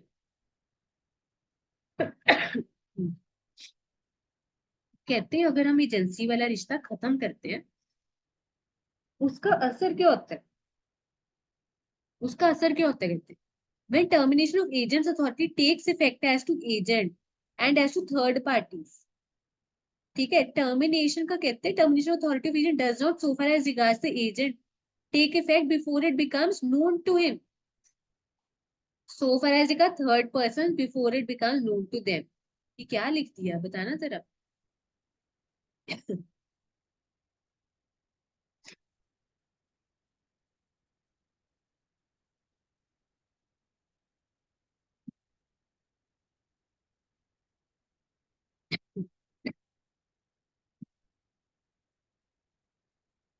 सिंपल कहते ये जो हम रिश्ता खत्म कर दिया हमने एजेंसी वाला, कहते इसका असर कब होगा। कहते अगर एजेंट के पॉइंट ऑफ व्यू से देखें, जब एजेंट को पता चल जाएगा तब से वो इफेक्ट हो जाएगा उसका। It will take effect from the date when agent comes to know कि उनका रिश्ता खत्म हो गया एजेंसी वाला। और कहते तीसरी पार्टी के प्रति कब हम बोलेंगे ये चीज इफेक्ट हो जाएगी, अब लागू हो जाएगी कि अभी रिश्ता नहीं रहा। कहते जब तीसरी पार्टी को पता चल जाएगी, ये लिखा हुआ सिंपल। इधर लिखा है जब या जब एजेंट को पता चल जाएगा तब एजेंट के से वहां से इफेक्टिव शुरू हो जाएगा, तीसरी पार्टी को जब पता चलेगा तब तीसरी पार्टी के पॉइंट ऑफ व्यू से वो चीज चल पड़ी। समझ आया। हाँ जी। यस। आगे agents due to termination of agency by principals, death और इंसैनिटी। भाई कहते कि अगर प्रिंसिपल की मृत्यु या उसकी दिमागी हालत खराब होने की वजह से अगर रिश्ता खत्म हो गया तो उस केस में एजेंट की क्या ड्यूटी बनती है। भाई agent is bound to take on behalf of representative और lead principal all reasonable steps for protection and preservation of the interest interested to. भाई जब बंदा मर जाता है, आपका बॉस मर गया, आपकी भाई ड्यूटी है वो सारे काम करने के लिए जो मतलब अगर बहुत जिंदा होता तब आप कर रहे होते एज एजेंट। रिश्ता बेशक खत्म हो गया, रिश्ता क्यों हुआ, जानबूझ के थोड़ा ना किया, वो ऊपर टपक लिया, डेथ होगी, दिमागी हालत खराब होगी। भाई उस दौरान एजेंट की पूरी ड्यूटी बनती है कि भाई जो वो काम कर रहा था जब रिश्ता जिंदा था तब भी वो काम करे। ठीक है, मतलब वो नुकसान ना पहुंचे उस धंधे को। ये चीज है। फिर आगे लास्ट पॉइंट के टर्मिनेशन ऑफ सब एजेंट्स अथॉरिटी। हमने वो किया था ना सब एजेंट और सब्स्टिट्यूटेड एजेंट। कहते अगर यहाँ पे हम क्या टर्मिनेट कर रहे हैं, कौन से वाला रिश्ता, एजेंट और सब एजेंट। एजेंट ने अपॉइंट किया था सब एजेंट को हटा रहे हैं। The termination authority of agent causes the termination subject to rules herein contained regarding the termination of agent authority of all sub agents appointing by him। Principal ने agent रखे, एजेंट ने आगे सब एजेंट अपॉइंट किया हुआ है। कहते अगर इन दोनों के बीच में रिश्ता खत्म हो गया एजेंसी वाला, आप बताओ इसका मतलब हम ये बोल सकते हैं चाहे ये इनका रिश्ता खत्म हुआ साथ के साथ इसकी भी जो भी पावर्स थी वो भी खत्म, इसके साथ भी रिश्ता खत्म। जब मेन रिश्ता खत्म हो गया फिर इसके साथ रिश्ता रख के क्या जरूरत। बोलो जी बोलो। है ना, जब हस्बैंड वाइफ में डाइवोर्स ही हो गया फिर आगे उनके फादर मदर रिश्तेदारों से बात करके क्या फायदा फिर। उनसे भी रिश्ता खत्म हो गया ऑटोमेटिकली। जब हस्बैंड वाइफ में सेपरेशन हो गया तो ऑटोमेटिकली उनके रिश्तेदारों से भी सेपरेशन हो गया। समझ आई आपको। यस समझ मैम। आया। ठीक है, तो ये था हमारा एजेंसी वाला टॉपिक। है ना, हर चैप्टर के एंड में आपको ये समरी भी दे रखी है। देखो पहले पूरा चैप्टर करो, है ना, रिवाइज भी फटाफट से समरी भी गो थ्रू कर सकते हो। ठीक है, नहीं तो टाइम कम है, बस अपना सेल्फ स्टडी पे फोकस करो। सेल्फ स्टडी में टाइम ज्यादा लग रहा है तो अपनी रिवीजन वीडियोस निकाल के साथ में कर। ठीक है, तो आपका यहाँ पे खत्म होता है पूरा का पूरा 100% लॉ का सिलेबस रिवाइज हो चुका है। आज कॉन्ट्रैक्ट एक्ट का भी पूरा हमारा खत्म हो गया है। ठीक है, आई होप सब कुछ समझ आया हो। हाँ जी, शशि लक्ष्य अभिनव, समझ आया। Yes ma'am. यस। ठीक है, चलो एक बार मैं रिकॉर्डिंग स्टॉप कर लूँ यहाँ पर।